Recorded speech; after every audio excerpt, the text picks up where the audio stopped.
And good day, you all. This is your Sensei Al Bob, your griot, your shamanic, psychosocial, cultural, forensic, anthropologic alchemist, here to entertain, inform, and hopefully motivate you. Because we're standing right at the window of opportunity. Right? Next 15 months is pretty much going to tell what humanity is going to do in the next 900 years. And you, griot, little one, my Padawan, you have more ability to change life in a positive way than any corporation, any TV or movie maker, because you are that pebble in the pond. Don't believe anything I have to say. Go check it out. Huh? Don't think I'm here to save you. You're here to save us, right? So, uh, my little story today is the last live chat we did the other night when I was, pretty much in a dark room. It started out, it was pretty cool. It started out, the sun was still coming through the window, and then by the end of it, it was dark 30, and all you could see was the reflection of my glasses from the light from the screen. So that was kind of fun. That won't happen today. It's midday. It's like 1 o'clock. But this won't be a real. This will be maybe an hour because I got to be someplace by 3. But so I'll be more succinct. I'll be more to the point. I'll be more real. And in that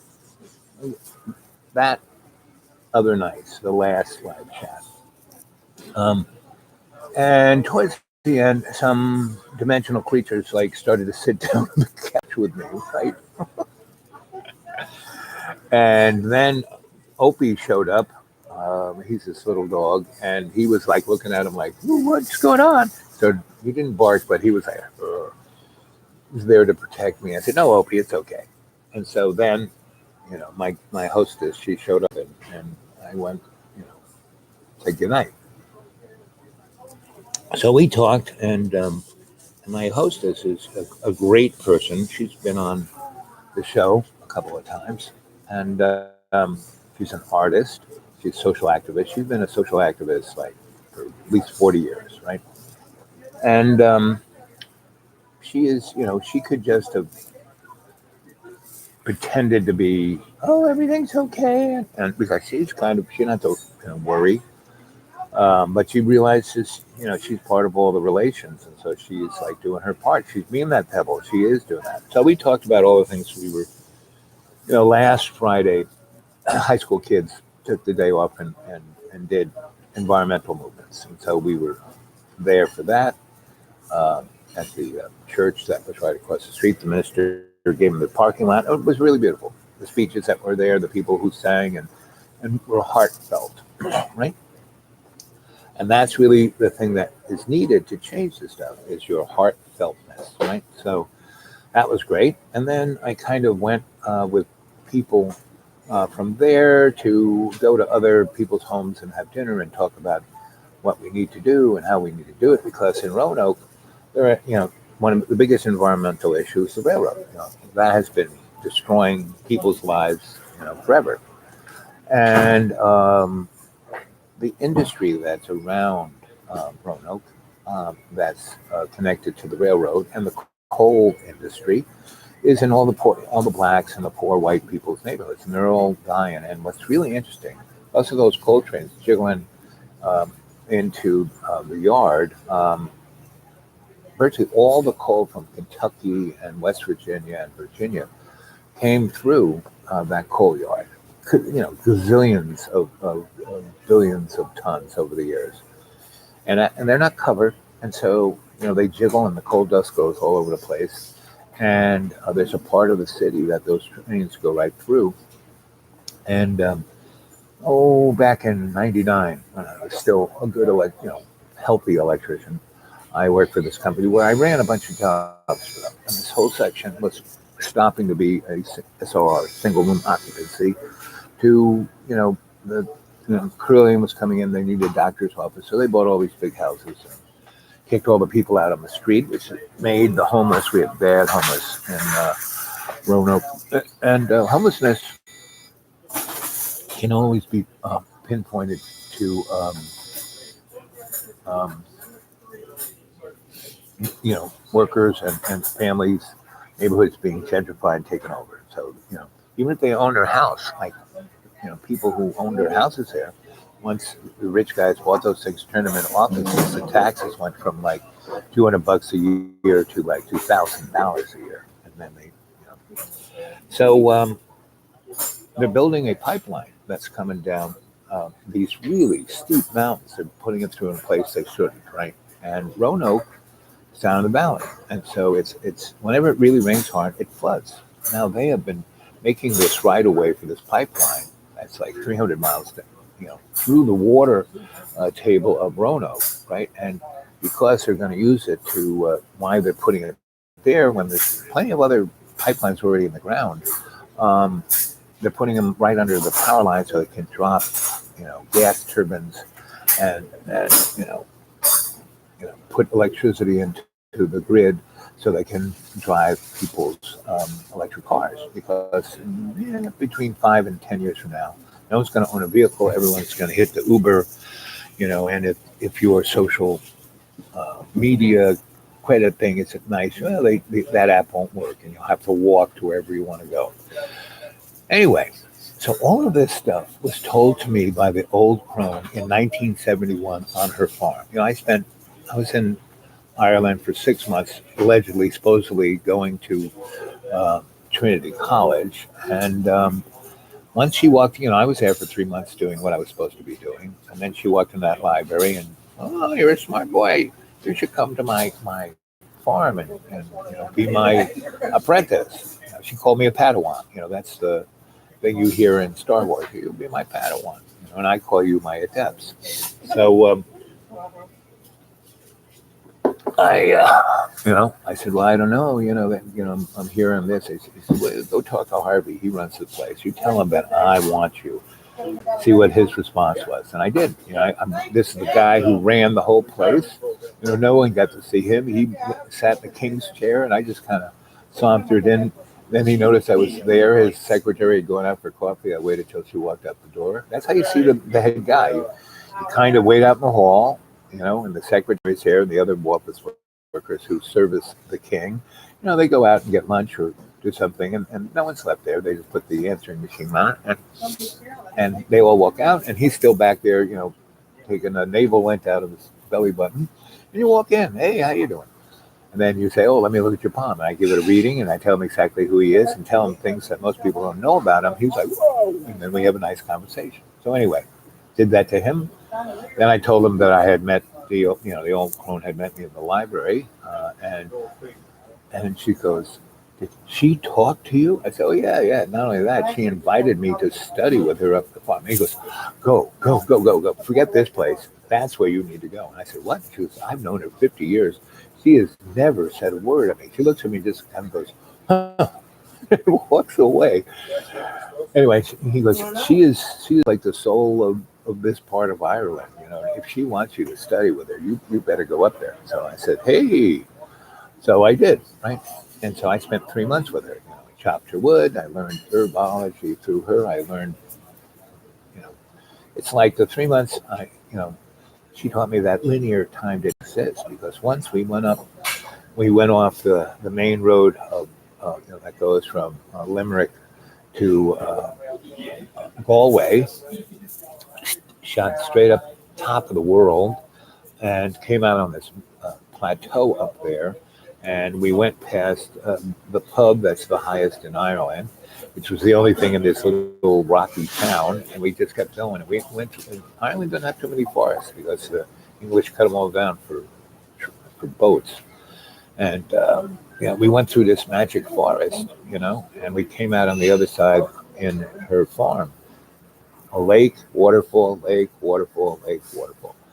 And all around her big forest and a big farm, about 300 acres of meadows. And she didn't, she had gardens, but she didn't, didn't have tractors or anything, and she had, 3 cars, her Combi, her, Land Rover and her XKE, right? She had a red XKE, 1961.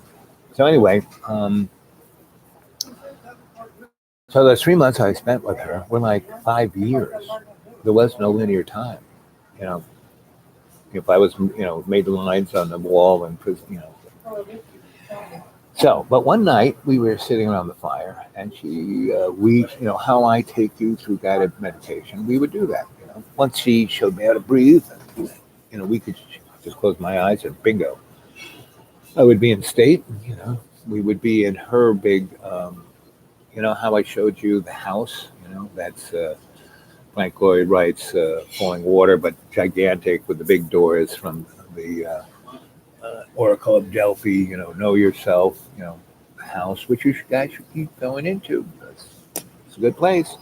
She had her own version of that, and we would go there all the time, and we would study with Plato, Socrates, Tesla, Einstein, you name it. We studied with everybody, right? So one of these times, and she had her own little, just like you guys have in the big house, you have your own um, holler, your own little cabin in the woods, right? That's right off, the main hall within our house, right, of truth. So she had hers, but she had a really big one. And I've taken you there. We've gone on parties in the old crone. We've gone through the coat room into her place, right? Again, kids, go back and watch these past, again, get yourself a dartboard, throw a dart at it, and that's the number to go listen to, right? Because all 700 plus shows that I've done so far are shamanically charged, just like this one, right? So if you close your eyes, you can see the old crone and I sitting by her fireplace, with the three teapots brewing away on the fire, and we are talking. She's talking, because, I just didn't pick you. You're here for a reason, You were a pebble in the pond. You were there to help people to change the world. Because your ego is small enough. You're there to serve. Your whole life has been that of service. You're not wanting to be the famous guy. You're not wanting to be the rich guy. You're not wanting to be any of those guys. You just want to understand and do your best and help others. And that's what I needed. I needed a guy like you. That's why I picked you. And you're going to go out in the world and you're going to travel everywhere. I stay here in my little farm in Ireland. Yeah, I trail, you know, shamanically travel the universe, but you physically go and talk to people. You have this amazing knack to annoying them to the point that it shakes them out of their set way, and then they kind of go, oh, right. And all of the canaries in the coal mine that I try and because they represent, right. Some wake up and some don't. The ones that don't have a miserable life for the rest of their life, even if they're super rich, even if their mommy and daddy pays all the bills, even if they got an amazing school on top of a mountain that's all fixed up and be great place to do anything. But they stay there all by themselves and can't stand anybody being next to them for less than 25 seconds. Um, and the fact that you may get thrown out in the middle of the night and you can't drive down the 2 mile long riverbed to the road that you can't see anyway because it gets like this, it'll be okay. It'll be like what the universe wants you to experience, because then the most amazing thing will happen, and bingo, there you are, having the most amazing, instead of sitting with that canary going, oh, how am I going to pay my bills when mommy and daddy spend $10,000 a week paying your bills, oh, it's their fault, it's your fault, you're a terrible person, oh. When actually they're just kind of talking about themselves and they can't see the better part of themselves.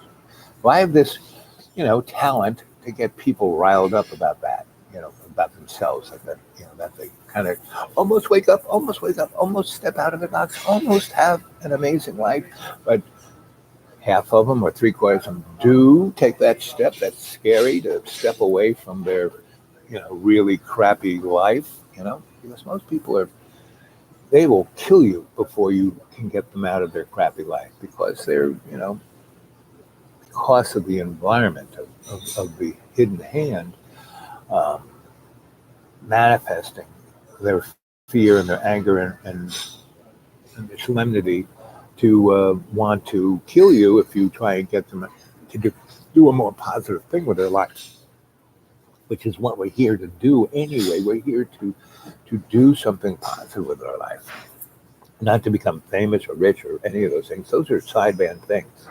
I've been all of those things at some time or another, but that wasn't um, what I was around to do. Meaning, when those things kind of slid by me, um, I didn't like grab onto them and hold them and went, "Oh, I need this for the rest of my life." No, I kind of use them to further the betterment of mankind, and it works. So I live like a millionaire, but don't have to be one. So the old crone was telling me that, it's 1971, and she said in 1965, certain things had lined up, um, astrologically and on every level, right? And so from 1965 to 1975 was a 10-year period of amazement. I mean, that was like when all, the hippie thing, the new age thing, the everything thing kind of was popping, like from 65 to 75. And then from 75 to 80, everyone kind of got complacent. They didn't keep moving it on, right?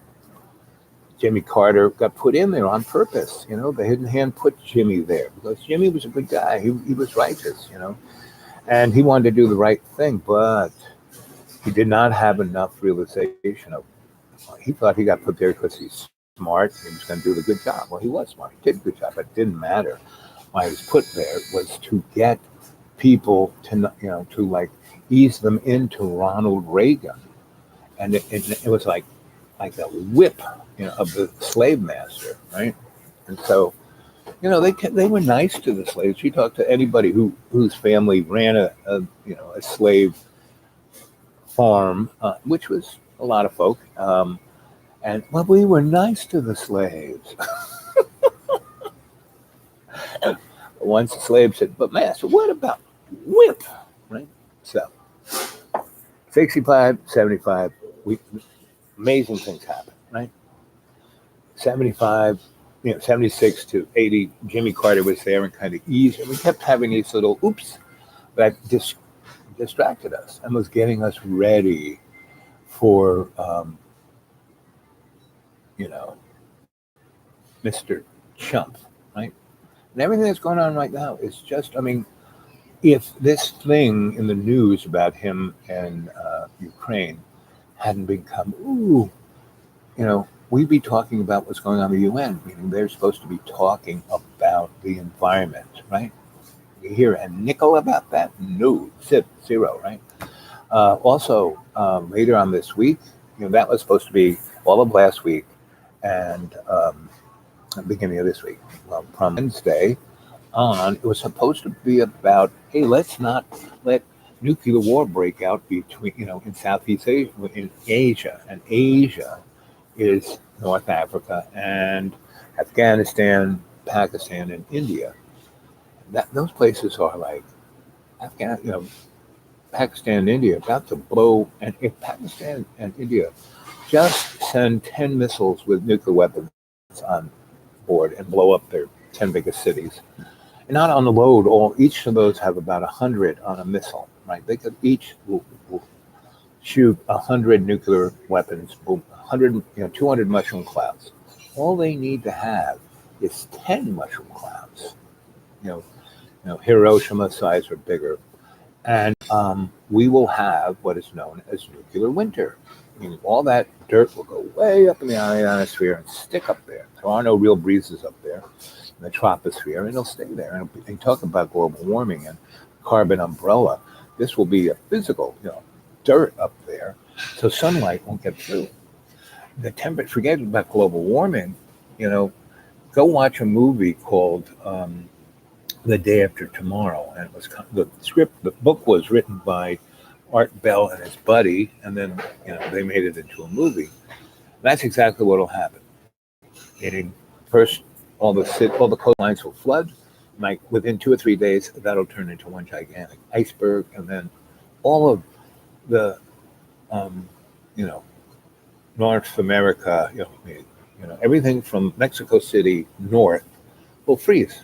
Everyone from Mexico City north will die of starvation and freeze to death, right? And all of social structure of that will collapse. And also, that will affect Ireland, England, all of France, Norway, all of that, Sweden, Russia, one big ice block, and everyone will freeze to death, right? So the only thing that'll be really somewhat um, survivable is anything in the southern hemisphere, and that's already been bought up by all of the hidden hand, right? And it has been for the last. I mean, they've known all about this. For the last 200 years, it's been in the plan. Go look at the Georgia Guidestones. So anyway, the old crone, told me about all this, and we went into state, and we kept going through doors, seeing what was going on. And she goes, "Now this is what's could happen. It's very much like Dickens' Christmas Carol. You see the past, the present, and then what could be, right? And that's kind of where we're at. We're at, Christmas Carol time. We're seeing ghosts. So you guys got to, step up and start going into, you know, you know, go look at the past guided meditations I've done, right? Practice that process, breathing 20% more, breathing out 30%, visualizing the prana going into your blood and spinning every cell of your body up and seeing the mitochondria, full of photonic light and not incandescent light. Incandescent light is this kind of light here, so it makes shadows, see the shadow. That's incandescent light. And that is, everything that's incandescent is Luciferian. So our whole existence here is Luciferian, every single little bit of it, right? And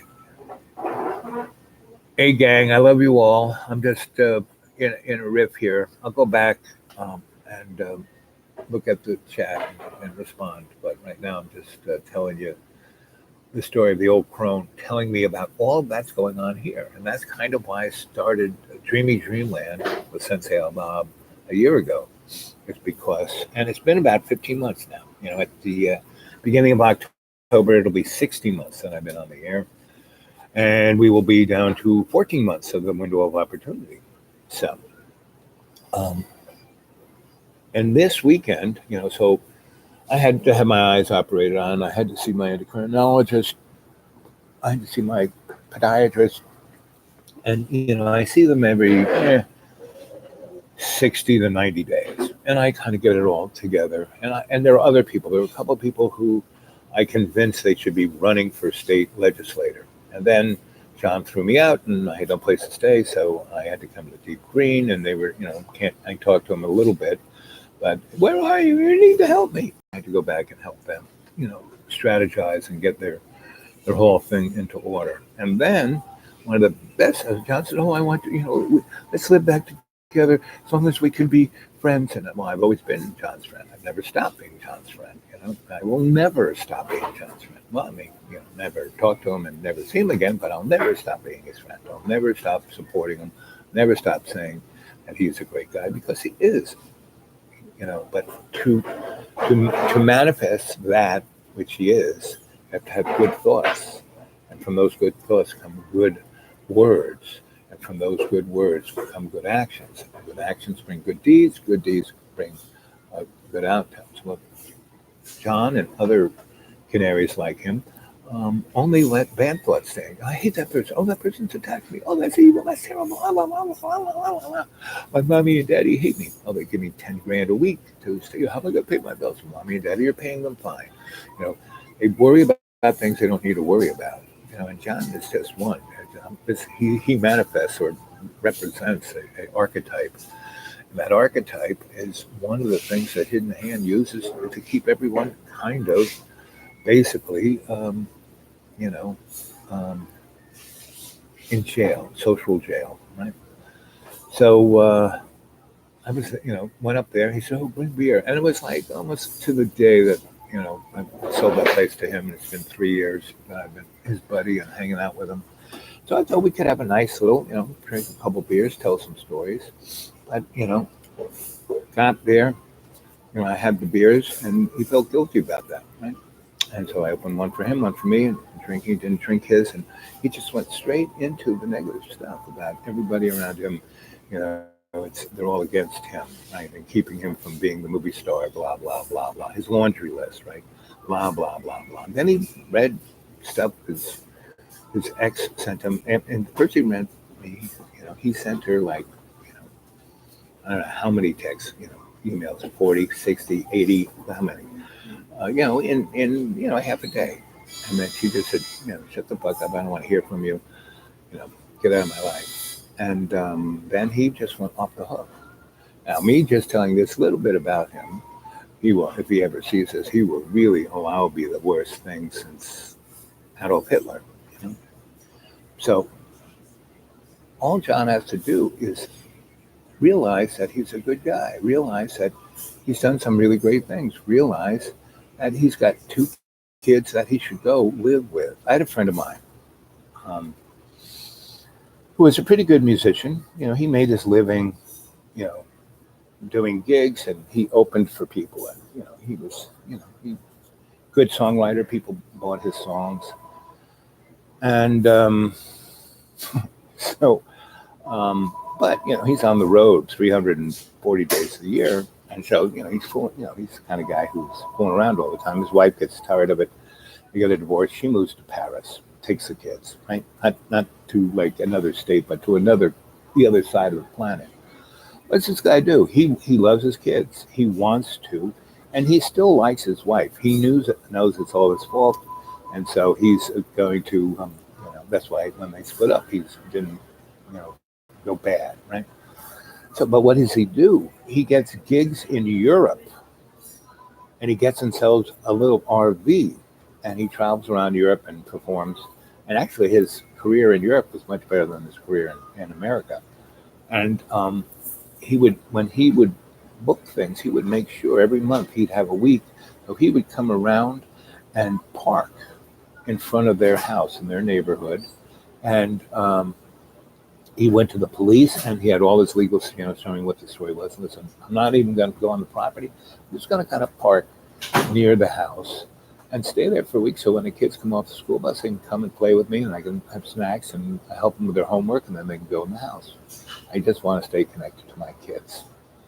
And so he did that, and she complained to the cops, and they said, I don't think so. And so, he's not doing anything bad. He came to us first, He showed us everything. It shows that legally he could take those kids away for, half the year, but he doesn't. He just wants to spend a week or two with them. And, he's not even parking in front of your house. So he did that for 3 years to the point where she said, okay. And these kids are getting to be teenagers, and soon they'll go on to college, and I want you to pay for the college. So they can come live with you, They can see you fine, You can knock on the door, and we can have tea. And it's so there's a guy who could have gone really nasty, but he didn't. Good thoughts, good words, good actions, good deeds, good outcomes. So now, 30 years later, he's a happy grandpa. His career was, way better now than it was back then. He's realized the better side of himself, right? Now he's, like I said, he's pretty in Europe. He's really appreciated more than here, but he makes a lot of money selling songs he writes, to whatever here. So we all have our path to go, and we can navigate it. We don't have to, take what the dark side gives us.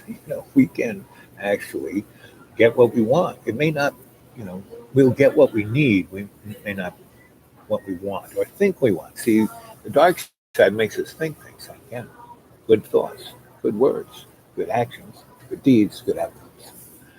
So, hey, buddy, bud, say Jamie Hilliard. So, okay, so that's the kind of story that the old crone kind of told me, and she said that 65, to 75. So I was in 71, and she, this is like this golden period. So I went back and did a whole bunch of things, became the art party ringleader, the cultural provocateur, the minister of fun.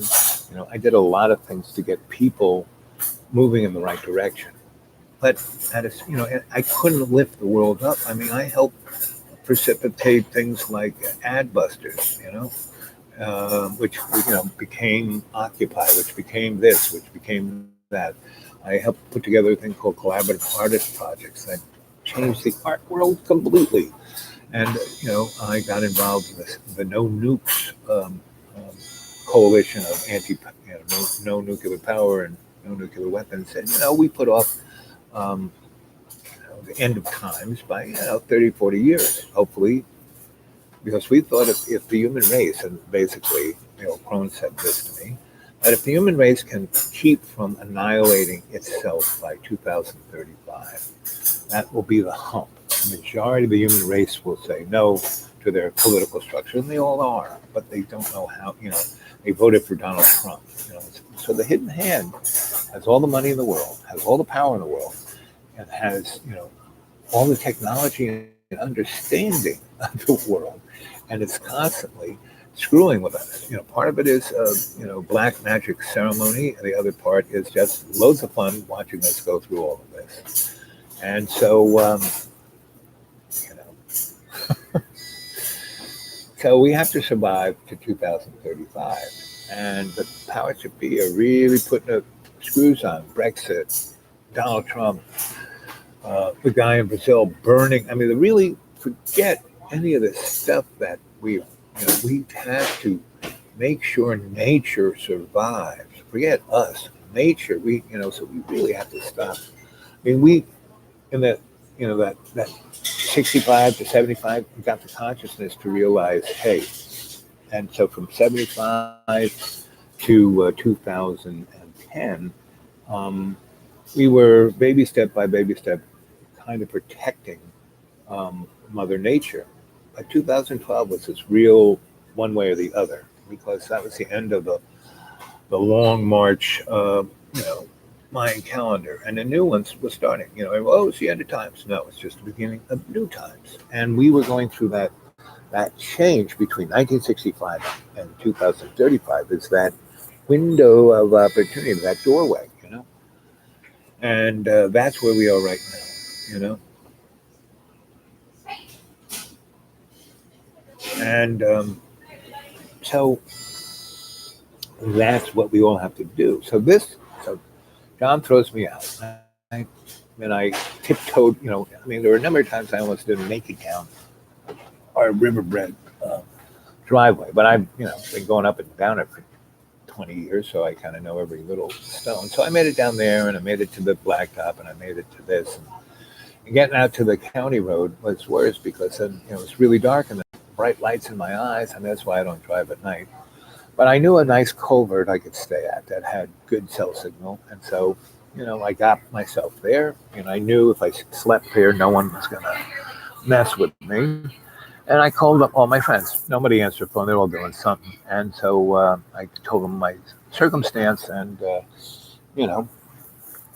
I and they, somebody called. About an hour or two, I fell asleep.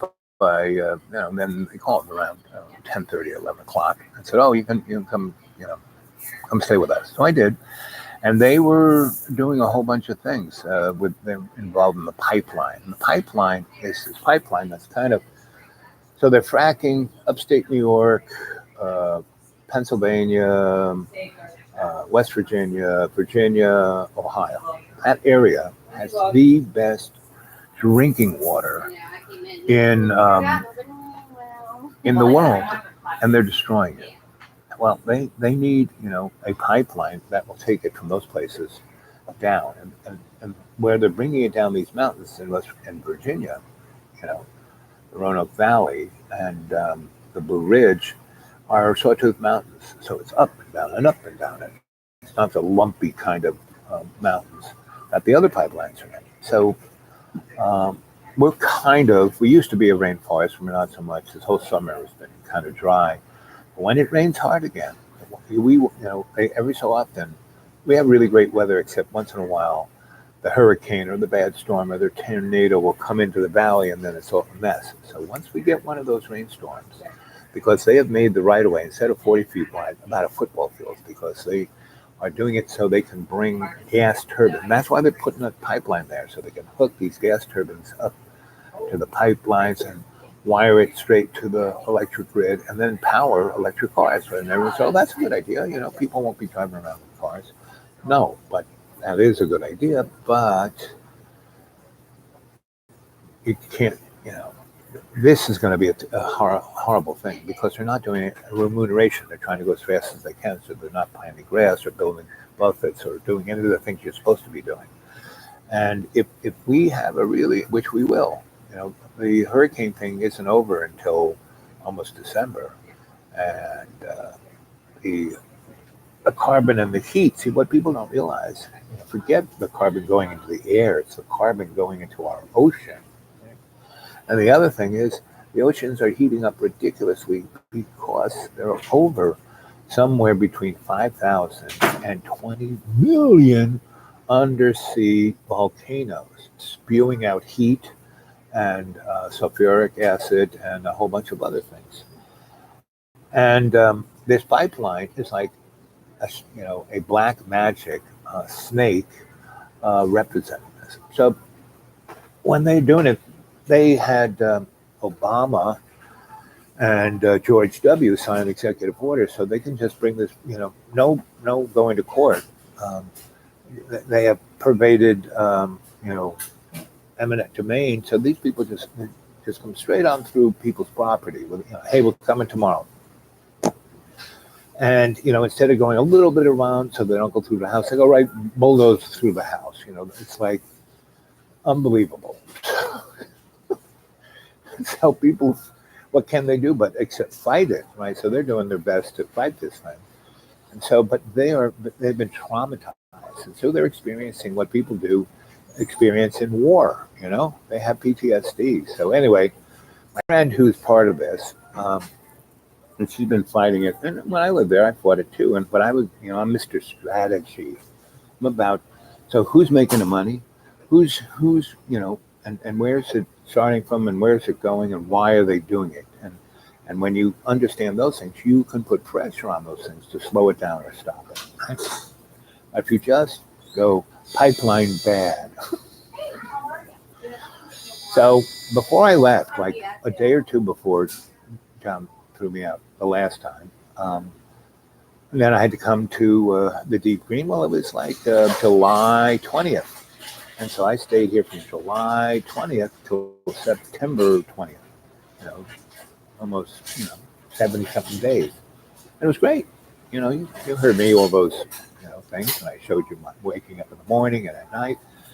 I said, screw, why go back to town? Why go back to Rona? Why go back to any of that? Deep Green, it's nice. It's good. I'm talking to my cadre. Hopefully they'll pick it up because I'm old guy. That's, when you're the sensei, you tell the story and the griot, picks up the flag, picks up the garland. That's why I'm doing it. That's why I started doing it, to support you as the cadre, right?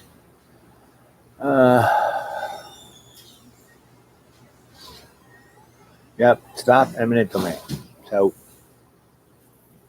the folks who kind of, and the sad thing about the pipeline things, there's the young people who like go up on the trees and tie themselves to bulldozers. That's cool. But see, the problem with that is the general public doesn't see them do that. It's out in the middle of the woods. And the media is owned by the pipeline company, so they don't represent. And whenever they do, they call those young kids terrorists. And they look like terrorists. They're wearing camo. Right?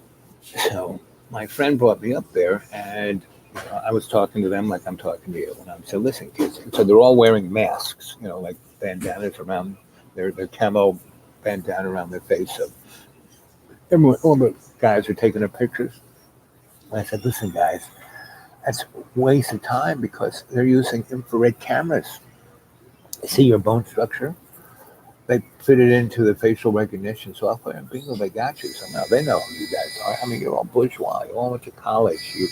You know, you've had a digital footprint since you were born. So no, sorry. You all got your cell phones up there, and you're blogging away from up there. Like they know who the heck you are. They got the antenna over there listening to everything you say. And they were like, really? I said, yes. And something, no, he's a spy. He's just telling us. It's like, I said, you want to screw with these guys?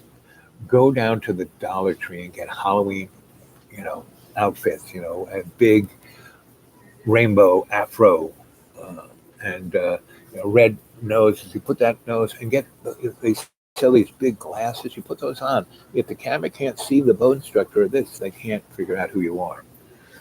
So anyway, I was telling them stuff like that. And also, before I went there, I went and told, you come in off the main road, go over the railroad tracks, and that's where the pipeline guys, they got their, white pickup trucks from the company, have the name of the company there, and they have the trailers there. And I stopped and I talked to all of them, every single one of them. They've been, doing this kind of construction their whole career, and they know this is terrible because they're not doing it to protocol. And they're not making sure when it rains it'll flood down into the valley.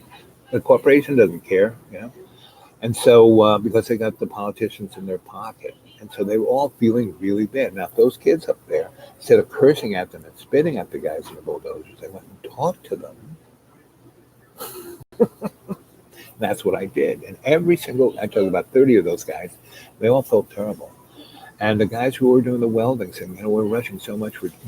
We're not doing the document. You're supposed to be X-raying every weld they make. They don't do that. So if those kids became their friends, all that information would come out. And so when I'm up there, then I went up to see the kids. And like I said, half of them said, oh, you're a spy. You're telling me. And it's like, okay.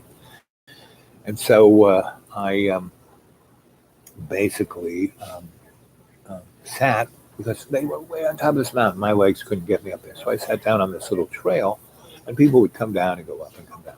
And half of the people would stop and talk to me and go, well, that's interesting. The other half, I would kind of, stop them and talk to them. And they just got more and more upset and told me how terrible a person I was and went away.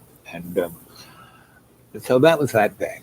And so I was, my friend who brought me there, I said, so help me, can't go up and down that hill. Let's figure out how I can stay here and help negotiate this thing. And she goes, that's what I want you to do. Well, that's when John threw me out. I had no place to live. She couldn't find me a place to stay. I tried to camp out in the middle of, I brought a little pup tent and I went into the place where all the guys who worked there, looking like this. And I kind of started, take the step out of my car and security, what are you doing? I said, I'm going to camp here. What? Yeah, I'm going to camp here. What? I said, I kind of looked it up. This isn't in the right of way of the camp. You're staying on somebody's property. I already talked to him. He said I could stay here. What? I said, don't worry. I like you guys. What?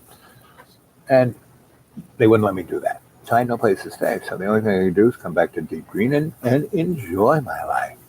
Not be upset about anything other than, okay, got to tell the story, enlighten you guys, because every one of you who are on this chat, there's 13 of you on the chat and another 40 watching. Every one of you have something like this going on in your neighborhood. You better, because forget a geopolitical, the this, the that, the fighting the hidden hand and the morons that shouldn't be. No. We have to protect nature in a spiritual nature, right? So we need to have.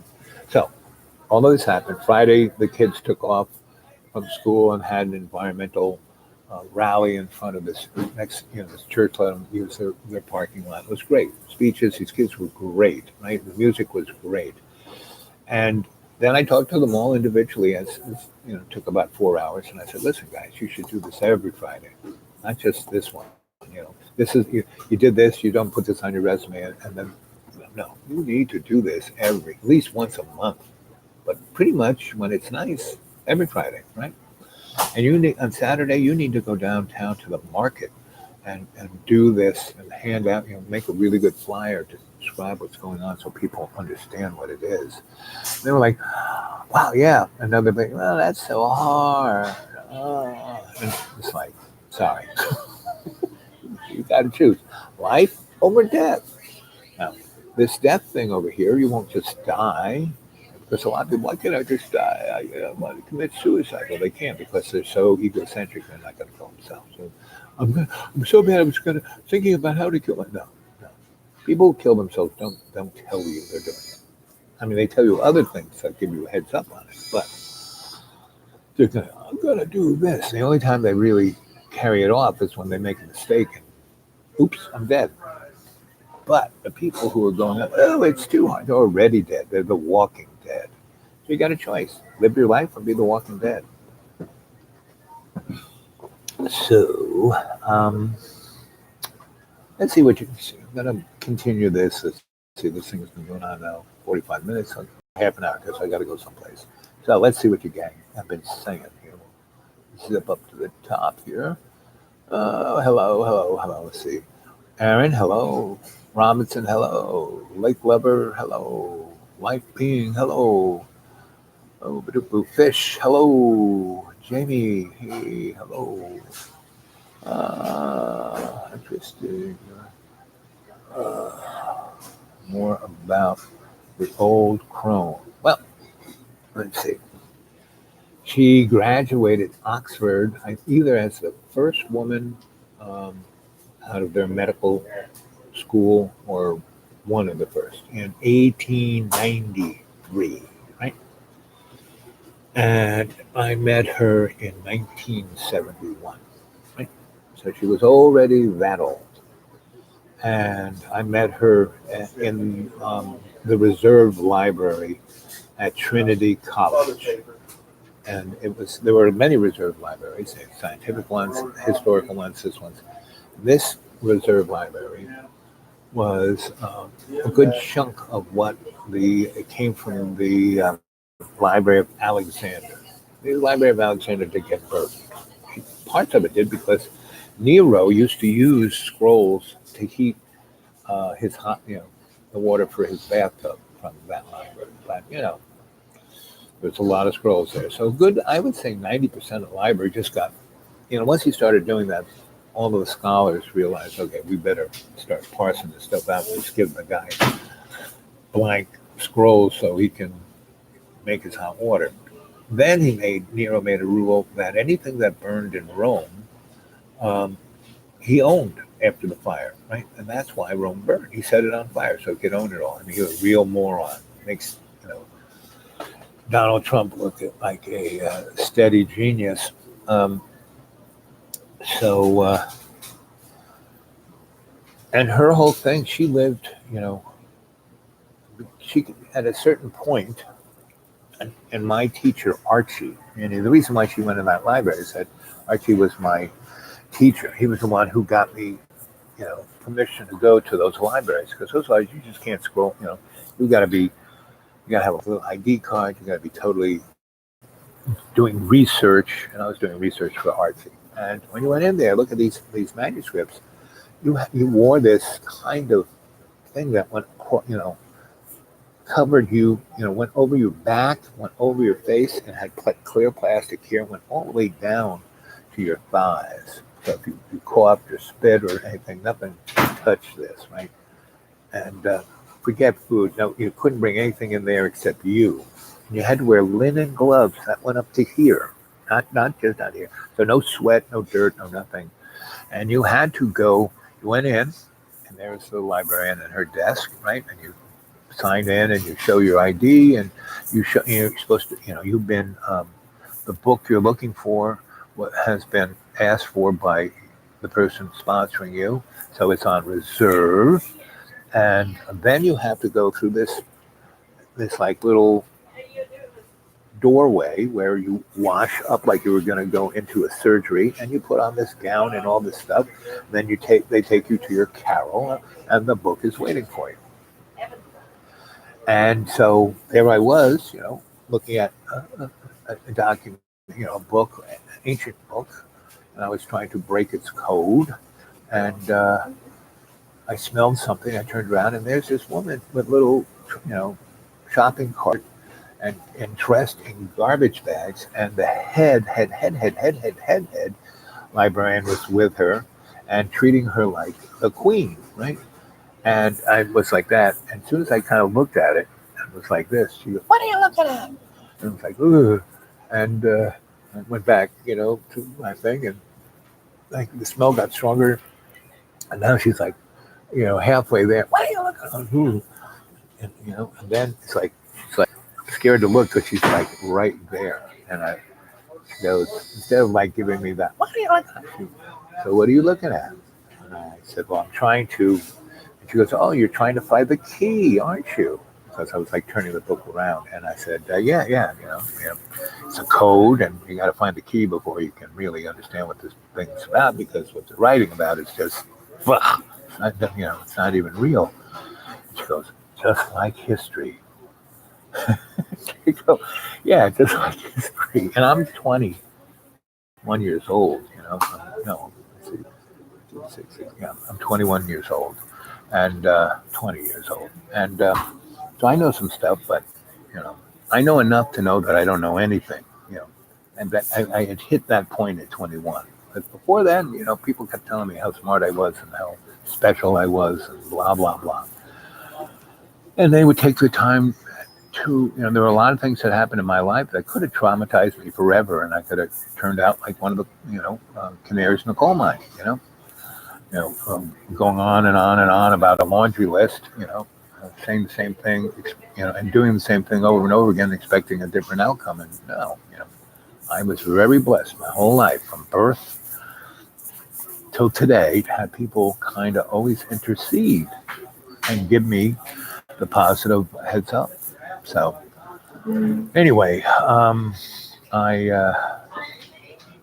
so we started, she saw what I was doing, and she goes, we almost got it right. Because she goes, it's multi-dimensional. And I go, like Tesla? And she goes, oh, you know about him. I said, yes, ma'am. And she goes, just call me old crone, not yes, ma'am. I said, yes, ma'am. It took me about a month to stop saying. And then I got, once I was up at her her palace, her farm, uh, she told me her first name, and basically, I don't tell anybody this, so I'm telling you, so don't tell anybody. So I can't tell you her first name. But if you go and read my stuff, my novels and papers on xratted.blogspot.com. That's X-rated. If you're going to read it, but it's xratted.blogspot.com. You might figure out her name. Anyway, so you know, I did all her hard, chopped her wood and picked her herbs and did all those things, and because I did it out of love for her, not because she was the boss or anything. No, she was my sensei, my teacher, and she was my griot too. She told me all these stories. So, and the one story I'm telling you about is the one she told me about what's gonna happen to humanity by around 2035, and what I had to play in it, what I had to do in it, and this is what I'm doing. I'm still carrying water for her. I'm still chopping her wood. So. Ba, ba, ba, ba.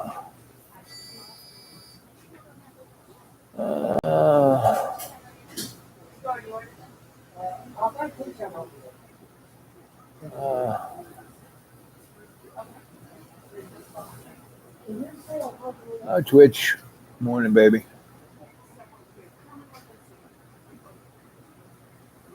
Yeah, help with waking up.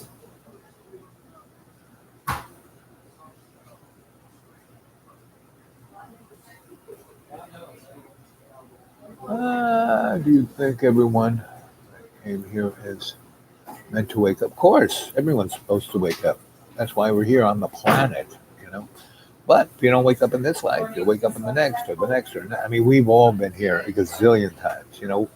We've been here since we were, pond scum. So we've gone around the mortar coil a few times. And the people who are suffering, you know, like the canaries in the coal mine, they will, fight tooth and nail to have the what they think is reality and suffer, because they want to be the movie star, they want to be the rock and roll thing, they want that kind of ego pat on the back, where the ego is, just a little kid. You got to grow up sometime. Let's see, everyone wake up. Jamie says all one has to do is keep one's own heart clean, open, clear. Yes. Uh, Mayor Baba started. Yes, Mayor Baba is one of my teachers, that's for sure. I was really, really, really, really, really, really into Mayor Baba from 1967 ish to, till today. But, I had friends who were devotees, real followers. I just loved him. Right?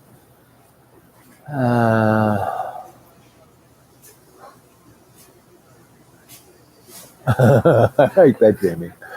Hold on to Dhamma road of love with both hands, just in case if you let go with one. Yep, he's right. That's what serving love's co-creation is about. Holding on to love with both hands. Yep.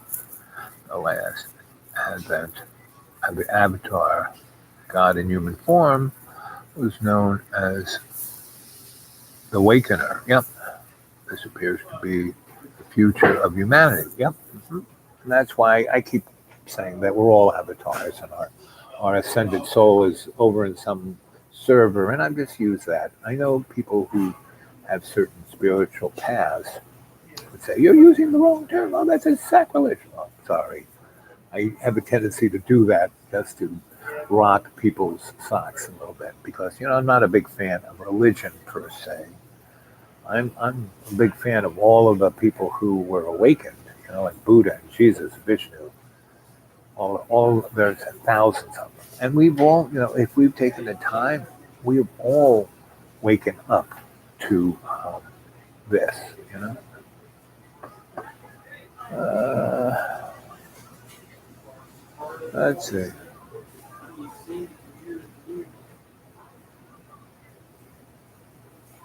Well, people read all those books like The Secret and The Power of Attraction, and this and that. And those books are just written to sell. They're really not. They have a bit of the truth, and that's part of scam. People who are flim flam artists or scam artists or whatever you want to call them, they give you a little bit of the truth, and that's propaganda too. Propaganda gives you a little bit of the truth, and then you know, you know, slides you down the slippery slope. Um, we all have all of those things. The power of attraction, the power of love.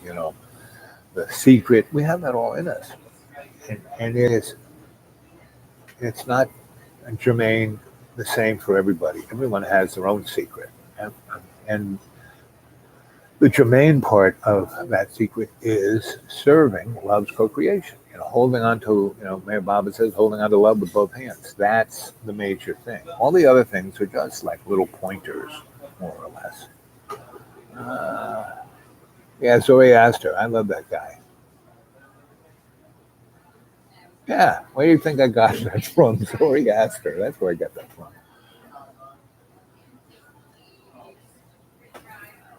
This message is held for review. I don't know. Go back to everything in black and white here.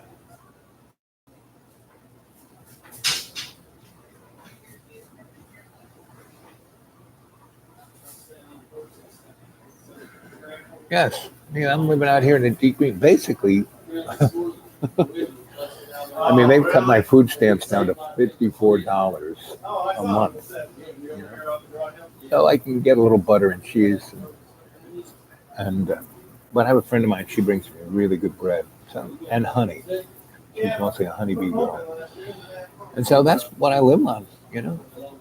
And I get some nice creamy butter from this person up the road and some cheeses from this other person. That's what I get, and they take, those stores take my food stamps. So anyway, so I don't really need much, right?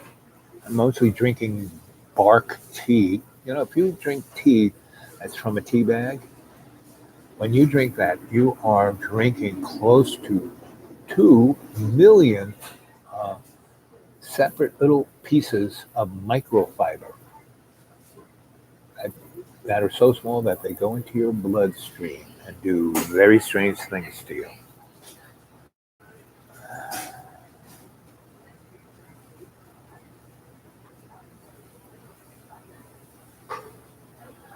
Well, the old crone, well, she sure had her way with the people of that neck of Western Ireland. Everyone knew her. Everyone like revered her. Uh, you know, all my other teachers at Trinity, the really good ones like Archie, were like, he was her student, and he looked twice as old as she was. I mean, Archie was born in the 20s. So, and she graduated from Oxford in 18 whatever. As they say, the order just got bigger, right? I want what little I need to learn. To forgive, exactly, buddy. That is our biggest lesson to learn. Actually, we have too much stuff. Look at the people who are, I'm basically, I tell people I'm an itinerant scholar, instead of saying I'm a homeless person. But because I'm not homeless, I'm living in the woods. And every now and then, the generosity of friends on their couch. And what that has done has put me in a position to own nothing, to be totally free. So when love has a true need for me, when there's a project that's up, I said, okay, Al, you got to drop everything, go do this. I can. Right? And hey, I'm telling you right off the bat, gang, I am ready for that project. Right? And so I do little projects like that, like this week where I was. So I was going to try and be with the canary for a week or so, just see how he's doing. And man, I couldn't last. He couldn't let me stay there. Within 2 hours, under the bus, right? So, but it brought me to these other people. I had an amazing time. We had this party that went on for days, and it was great. And it was all these people who were, trying to stop this pipeline. And their biggest, so they, you know, we had a lot of fun. We had music and dance and ceremony and loads of food, and it was just great. But they had also workshops, right? So I didn't try to stroll in and be, you know, Sensei Al Bob. I mean, they all know me as Al. They all know what I do. But I quiet pretty much. And it wasn't until each of these like study groups would do their thing, and I'd listen to everything, and then they said, "Does anyone have questions?" So everybody revered the people who were like on the line, who were like up in trees, who were getting arrested, blah blah blah blah blah. And pretty much all they could say is how terrible the police were, how everybody's on the other side is a fascist, right? Well, I took the only time I went to where they were, and I talked half the time out that day. I talked to all the guys who worked there. They didn't want to do the job. They didn't. They knew they were doing the wrong thing. They knew this was bad, but they were getting. The guy who got paid the least was getting paid $78 an hour. The guys running those machines were getting paid $500 an hour. And all of them had mortgages, and grandma who, was really sick, and the kids wanted to go to college, and they were forced to do that job. Meaning, if the only other choice they had was to lose their house and, go live on the street. So they're doing this job. So I talked to them, and they're the ones who told me all this just in one day. They wanted somebody to talk to. And they talked, I walked in looking like this and hobbling with my stick. And when I went in there and said, hey, what's going on, guys? And I said, oh, let me read your palm. I remember the third guy read, he started to weep. How do you know me so well? So, and yet these kids who've been up in the trees on the line for the last 2.5 years, who went to, you know, Duke and Brown and Marymount, and mommy and daddy is paying everything, and they're going there and doing this. It's, more bourgeois. They thought those guys were the enemy. They spat at them, they cursed at them from up in the tree. Right? They threw their crap in a bucket, and they were throwing it at the police. So anyway, when they asked for, does anyone have a question? I raise my hand and I go, yeah, I got a question. So why haven't you made peace with the police? Why haven't you made the pipeline workers your friends? And there was, everyone was like, I said something sacrilegious. Well, half the people there knew me for a long time. They're going, okay, Al's getting it going. Okay, he's doing his thing. Okay, I'm just going to sit back and watch what happens next. Well, a number of people started screaming at me, calling me a fascist and such and such. And I just said, there's a lot to be learned here. And I went back to back the bus where I was sitting, right? And I sat down there, and they had this big wedding tent with all these wedding, dining room tables with all out in the middle of the woods. This lady who put it on had some money, and a stage, and had everything was solar, and it was great, right? It's very sustainable, and so went back there, and the study groups went on about something else, and I just, so slowly but surely, a few people would come over and like look both ways, and then lean into me and goes, I was wondering the same thing. Why we, in the last 5 years that we've been doing, they've been the enemy, we've been the good guys. They call us terrorists. Why don't we try something new? And I've always wanted, but I'm scared to say that because I don't want them to yell at me like they yelled at you. Then this woman comes at me and starts calling me every bad name you could think and spits on me. And I just kind of say, okay, no problem.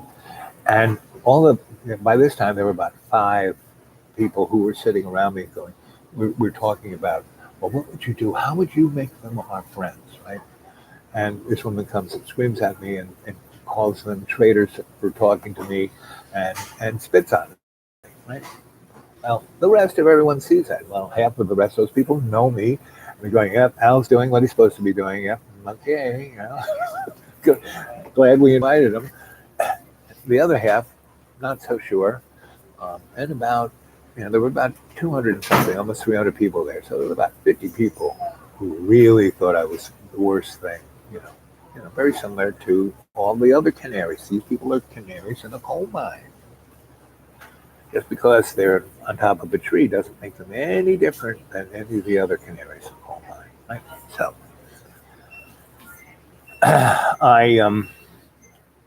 and half of those people, if that pipeline wasn't going into their backyard, they wouldn't have cared less, right? So anyway, so do that, and by that, now maybe 50 people are sitting around to me, and we're talking about how to deal with the police, how to make them your friends, how to reach out to the pipeline workers, how to, right? And so they're all taking little notes and going, okay, this is great. Yeah, this should be. So the 2 head people who've been doing this, and they know me really, they're like looking from the top of the stage at what I'm doing, going, yeah, Val's doing what he's supposed to be doing. So then dinner comes, and we have a great dinner, and then the music comes, and I'm out there dancing, and I can't even walk. I'm out there, music plays, man, I'm dancing. I'm dancing with everybody, and everyone's having a great time. And then we do a ceremony that was really great. I mean, because it was dance and music, and it was great, right? And then they had 5 big bonfires, and one was for talking about indigenous issues, one was to talk about women's issues, one was to talk about black like me issues, one was to talk about, the pipeline, and it was all supposed to like marry together somehow. Well, no, there were just these 5 different separate entities that didn't walk between the fires. I was the only guy who hobbled from fire to fire. So that started around 10 p.m. and it went till the next morning. But, when it started at 10 p.m., there were about 200 people mixed around those fires. And I went and talked to them. I went to the indigenous folk and the people who were indigenous, even though they were coming from the most bourgeois side of the indigenous people, they were still looking at the white people as the people who killed their ancestors, right? Not like how we got to come together, right? And so, we talked a little bit about that. And then I went over to the women's thing, and there were all these people who were on the line, and the woman who spat at me, you don't belong here, you can't be here. And the rest of the group said, shut up, sit down. You can be here. Because a lot of those people, 20 or so, I would say more than half of them have been thinking about why don't we try and make different, we've been doing the same thing for the last 5 years, not getting the same thing. Why don't we try something else?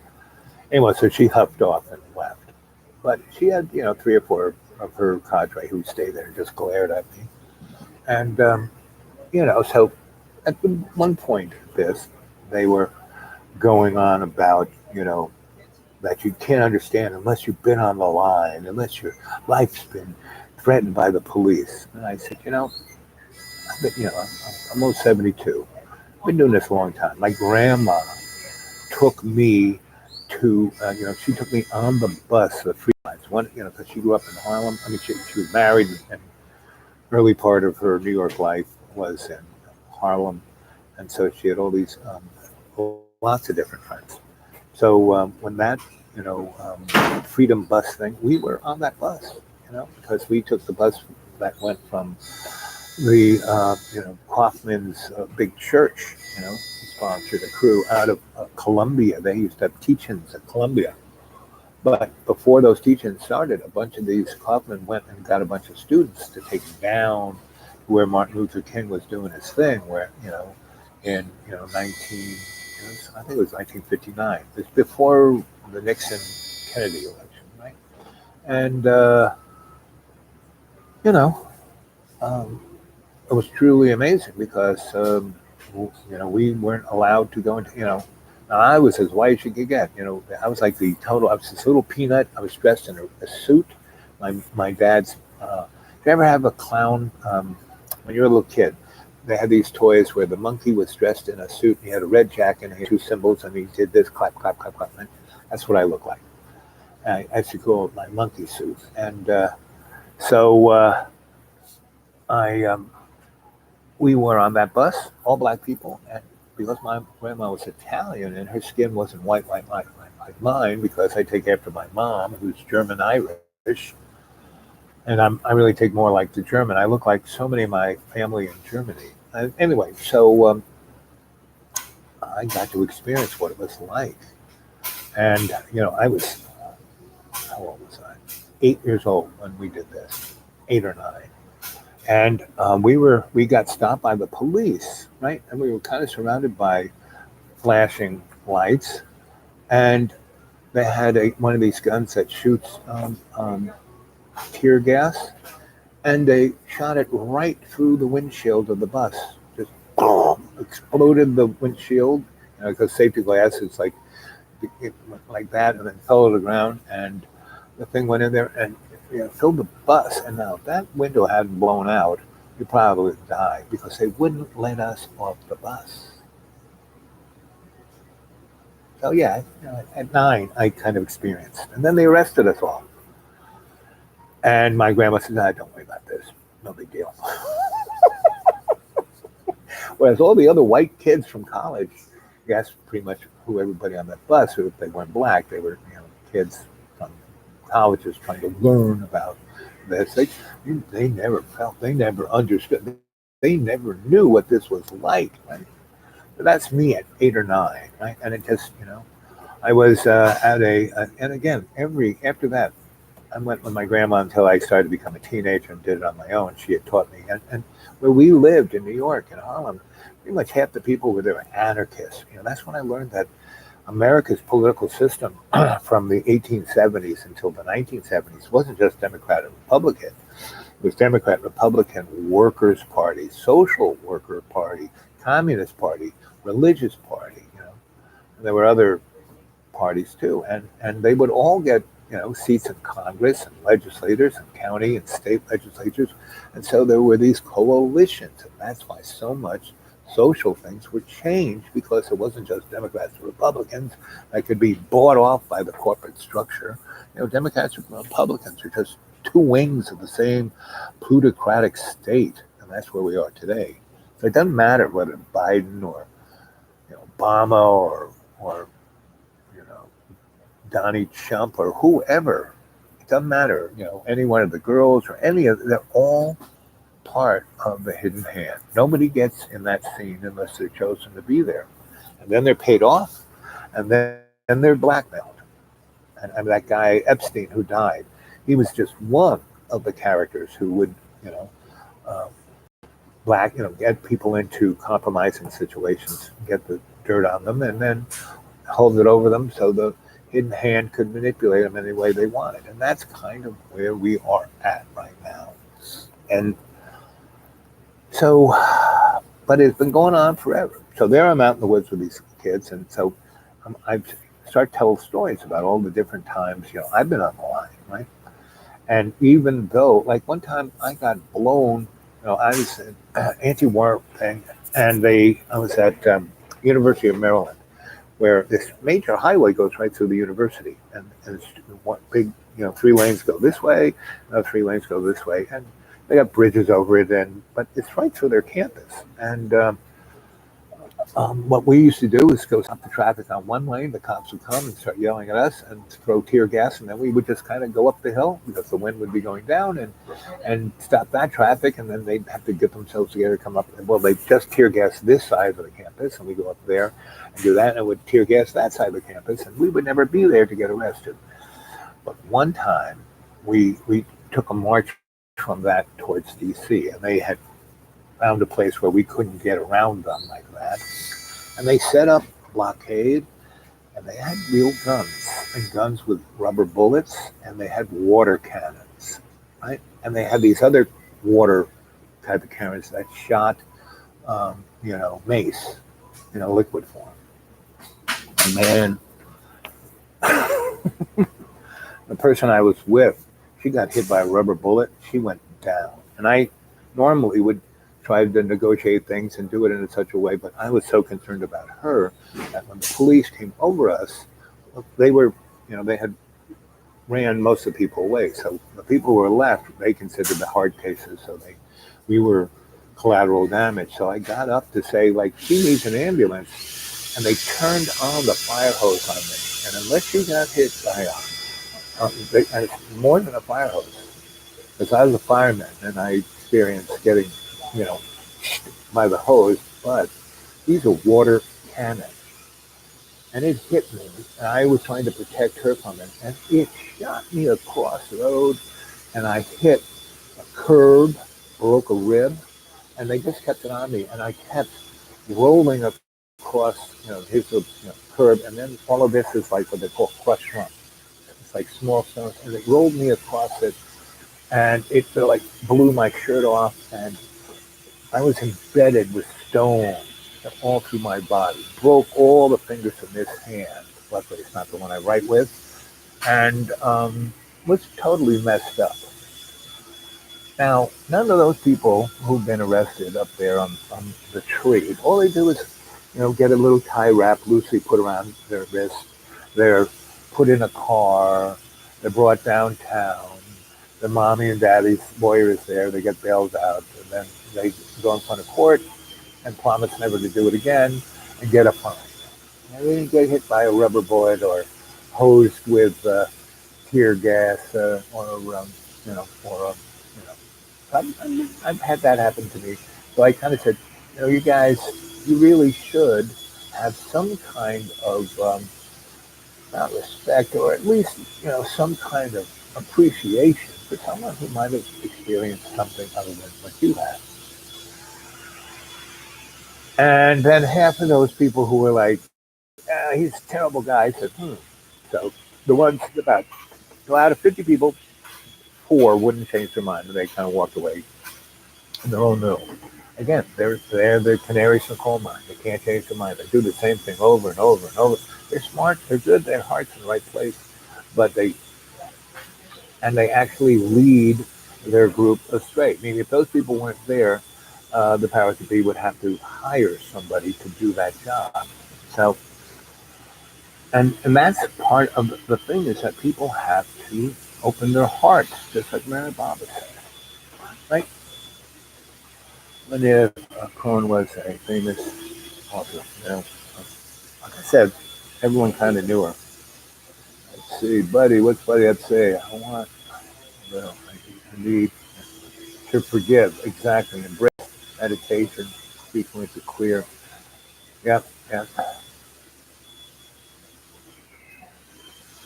yep, exactly. Open your mind. Pipeline have more cons than pros, that's for sure. I mean, technologically, I mean, Tesla invented zero-point energy in 1880. You know, only made, you know, he nearly destroyed lower Manhattan by a device the size of a cigarette pack, you know. So, and he did that in the 1880s. Let's see.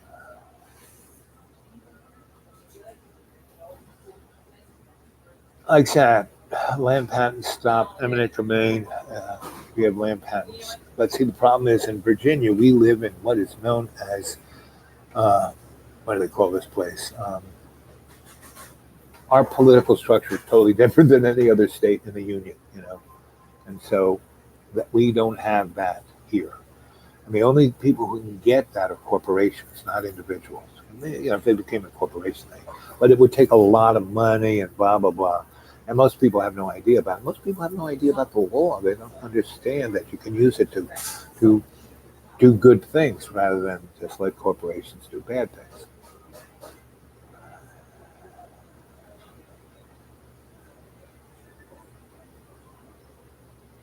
I would say that was the old crumb, but she had a history, meaning people, you know, a long time. And but she could have easily been, and you know, so she, you know, the last live chat we did, um, she was there. I mean, when I said there were all these creatures, right after my host came in and turned on the lights, and I went off the channel, and I kind of, you know, everybody went to bed, and I was lying there meditating. She came, you know, she sat like on the couch that I was lying on. Didn't say she was. And she said, "You're doing, you know, you're doing exactly what I want you to do. Keep it up, you know, doing the right thing." So, and so are all of you. You know, every one of you, the cadre, are doing tremendous work, doing a great job. You know, and you know, you watch me. You can see, you know, I'm not perfect. Things happen to me. People, you know, throw a sideball at me. I can get, but I meditate, I sit back, and then the best thing that I mean, getting thrown under the bus Saturday evening was the best because I got to go and do all this other great stuff for the next 5 days and had an amazing fun time and touched 3 or 4 or 500 people's lives in the right kind of way. Whereas, you know, and I've been trying to help every canary I see, but it's in a lot of ways, it's again, I use my little 3 rules of do no harm, doctor, do no harm, don't get involved unless it's a positive outcome or you're there to protect the innocent, and 3, don't get involved unless you can learn something. So pretty much all 3 I do, but point where okay, and you know, with John Boy, you know, he threw me out, you know, July 20th, so I didn't see any need to rush like that. Right? Until I had to have my eyes operated and all the rest. And so I did. And usually I would stay there for a night or 2 and that would be fine, but he couldn't last 2 hours. So it wasn't his anxiety, it was the universe wanting me to do all this other stuff. So, you out of here, Miss C? Yeah, I'm out of here. Well, it's always good to see you, and thank you for lunch. Still working on projects? Yeah, I'm talking to folks. This is my little portal to the rest of the universe. Huh? This is my little portal to the rest of the universe. Miss C, could you do me a big favor and get me another lid and a straw and yeah, well, warm it up. Okay. Okay. Thank you. She used to own this place. She sold out, but she still works here. So she likes to keep the energy. She's a light worker. She's an energy girl. She's here. So all of the worry of running this place is off her shoulders. But she's still here, doing what she did here.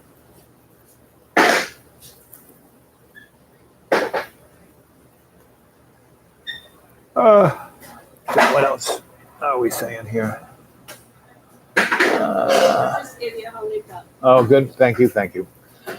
So, how long did you and Rich do this thing before? 16 years. 16 years.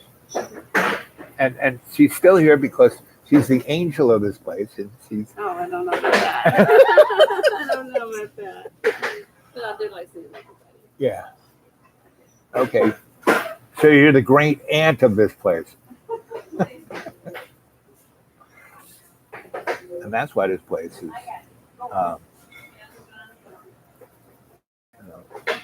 she has to be thrown out, right? So.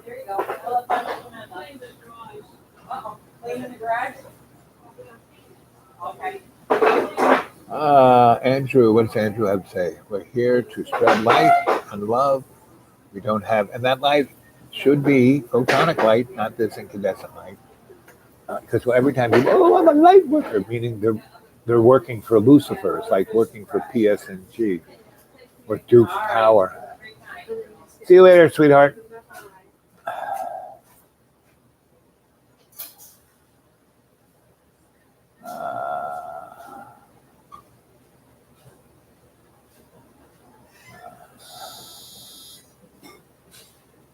At Trinity. Yep.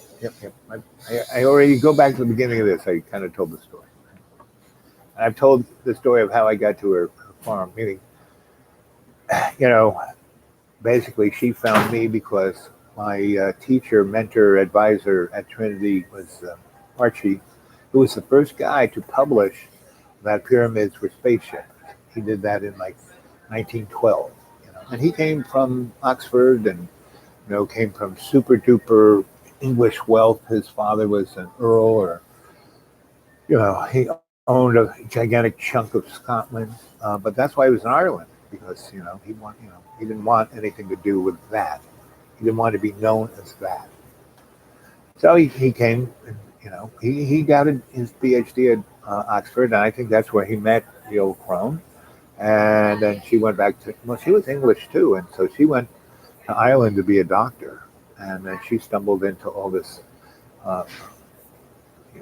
Bard Gaelic kind of stuff, and told them he needed to come there because there were pyramids there, and there were lots of people who knew about it, and that he could get a lot more, so he did. So that's why he got there in the 30s.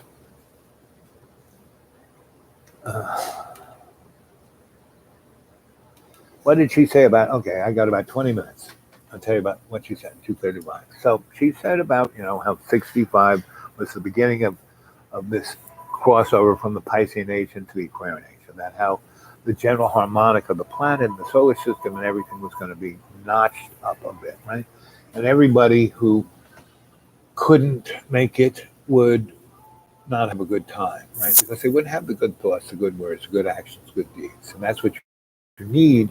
Not money, not fame, not any of that, right? You need your heart to be in the right place. So she basically said there were these benchmarks. And the 2012, she said, was going to be this time when the Piscean, it was over and the Aquarian Age was starting,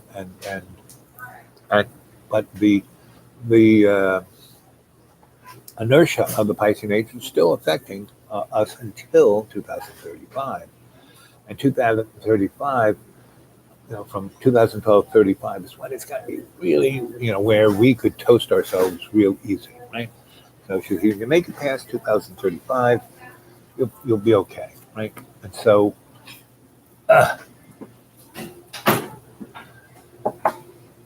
so that's where we are. We're in that place where we have to make sure we can make it to 2035. But they're doing everything they can. They're putting, all of these guys like Donnie, Donnie here, and what's his name, Mr. Brexit in England, and what's his name in all the pressure points. Brazil burning down the trees. Mexico. There are a lot of things going on there. Philippines. Ooh. So, there's maybe 20 different. What happened in with George W. with the invasion of Afghanistan and Iraq and throwing Libya under the bus and because Libya was trying, Muammar Gaddafi did the best thing. People in Libya had the highest living standard in Africa. You know, everyone was educated, everyone had a nice house. He drilled these wells and turned all Libya into a Garden of Eden. And then when we bombed them, those are the first things we bombed were all of the water wells, not the oil wells, the water wells, the power plants that were solar powered, all of the things that were benefiting the people, they blew up.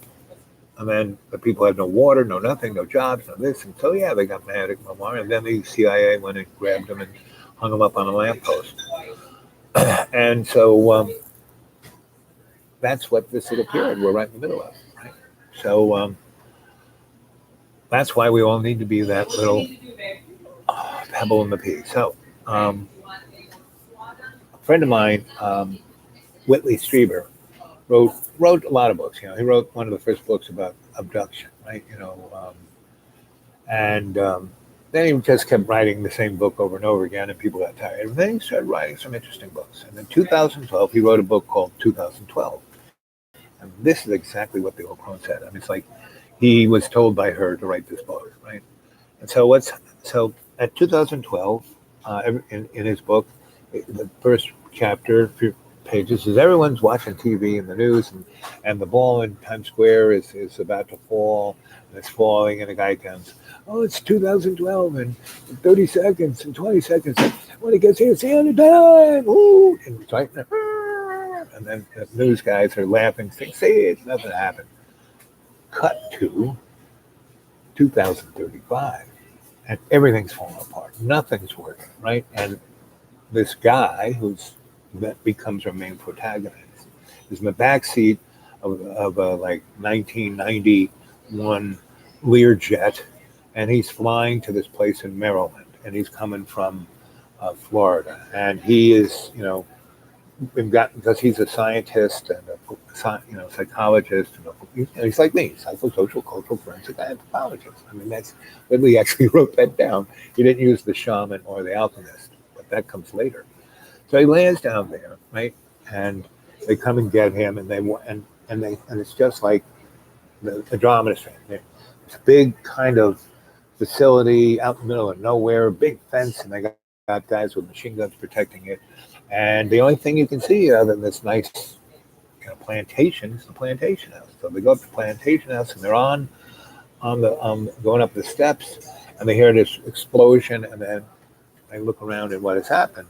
That Learjet just barely made it for this guy to land, and then he turned around. He was going to deliver somebody else to some other place like this. He goes to take off, and one of the engines explode, and that's the explosion. And like all these parts are like flying all over the place in the airplane, and dives, and right.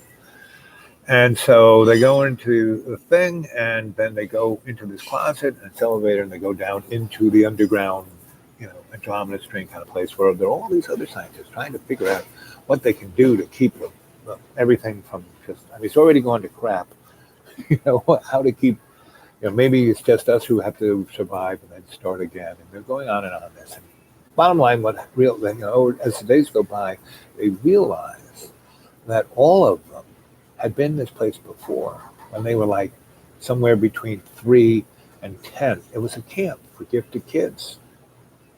And it didn't look like this. It looked like a camp then, but this was that place. And and they were there for more than just the summer, but for almost a year. And that they were trained. They were, it was like MK Ultra. Things were done to them, the genetic, this, or that. And so they kind of realized, okay, so not only are we some of the smartest people around, we have this other thing that they did to us to get us ready to do something, but nobody knows what they need to do, and they're all like going in cats going in different directions. They're all smart. They're all really good at what their discipline is. They are the world's expert in this, that, or the other thing. But it's already way past time to talk about sustainability. So there's this one room that they used to hang out in, and this one woman who was her PhD was in parapsychology, right? And our hero was, psychosocial cultural, right? He was a lot of things, right? And so he was basically he and her start to get like tight, get jiggy, and they start, instead of hanging out in the laboratories with all those other guys who are trying to figure out whatever. Um, they're staying in this room that they played in as kids, and they start remembering that this is where these people who took care of them, powers that be, were screwing around in their heads, right? And and they start going into state, right? Like I try to teach you, go into state, right? Meditate. So they're doing that, and this one wall that's kind of covered in wallpaper. They go and they rip the wallpaper down, and there's all these drawings that these kids had done when they were little. And the drawings are moving all over the place. And they're realizing that the other side of reality is on the other side of that wall. The things that they drew were really coming to pass. And the things they drew were like unicorns and beautiful worlds and everyone having enough, and it's all working out. And so they get all the people down to say, look at this. And most of the guys who are serious, I mean, we can't measure it, it's not happening. And so the next middle part of the book is the discussion of what reality and that is about. A very interesting part of that book, right?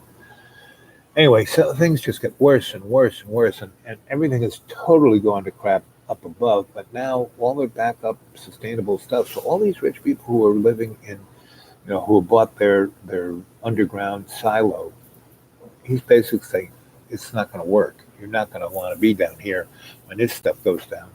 Anyway, this is all starting to smell bad, and the lights are flickering, and so the bottom line is more than half the people basically okay and go in, meditate 20% in, 30% out, 20% in, 30%. Put their right hand on the right page of their Akashic record, left hand, and evacuate all of their fear, all of their anger, all of their disappointment, all of their essence of them as the canary in the coal mine. And then they get free themselves enough where they can go through that wall.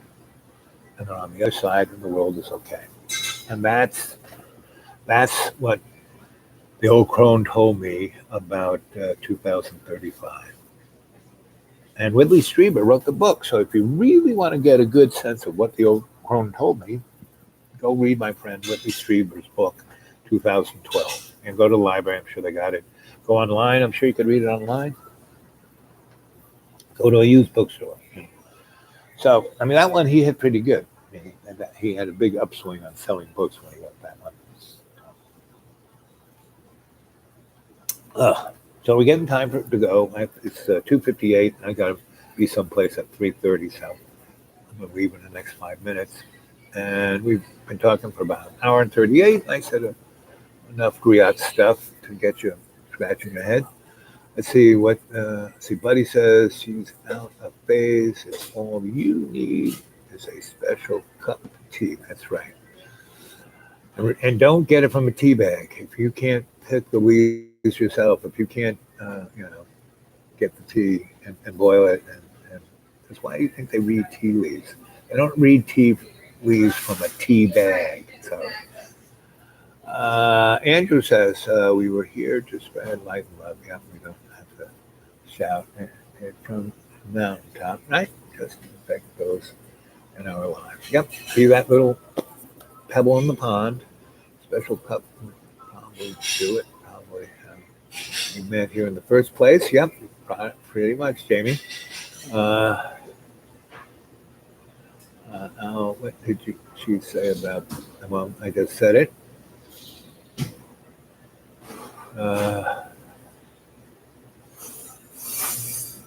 Okay, I'll tell you about 2060. So, I tell you that I'm a guy who studies all these trends, right? And they can be either look linearly or three-dimensionally or multi-dimensionally, right? And they do this a lot, right?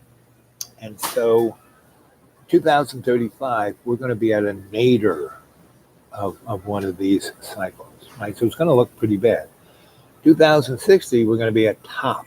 And so we will have this perspective of everything that has happened, and the worst of the worst without nuclear, worst of the worst would be nuclear war, 90% of the human race. And, that would be, and we'd be living like they do in the movie Zardos. Go look at that movie. And so 2060 is this point where it is really meaning it's at the top point of this cycle where we can see what's going on. And that's where we really have to choose. That's when, in Star Trek, when Picard and those guys went after the Borg, went back in time, and they found the guy who invented warp drive, living a post-apocalyptic, he was living in a missile silo, and he just stuck his little science project on the side of it.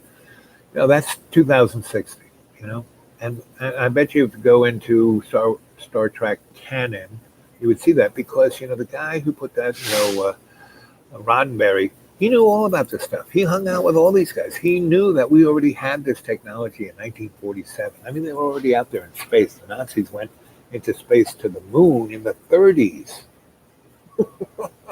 That's where they bumped into the realization that the reptile thing and all that, and the Hail Hydra. So, so that's kind of, I got to go. So I'll leave you wanting more. I would say tomorrow I might do a live chat from my beautiful breakfast spot. Or not, but Saturday or Sunday, definitely. But in the next 2 days, I'll do another one. But this is just to say, hey, I'm back in the deep green. I got to go. And I love you all. I'm going to say, what time is it? 1:42. So at 1:42:42, I will say goodbye. See you, buddy. Jamie, I love you guys. Everybody else who's still there, there's still 23 watching, 8 still on the chat. So Andrew, everyone else, Twitchy, see you tomorrow or Saturday or something, one of those days, or maybe all 3 days, who knows. I still have a full tank of gas, so I can get around. I'm really not gonna, I'm gonna have to start watching my budget middle of next week because I won't get anything until the second week of October. Okay. So here we are. Oh, there we go. 42.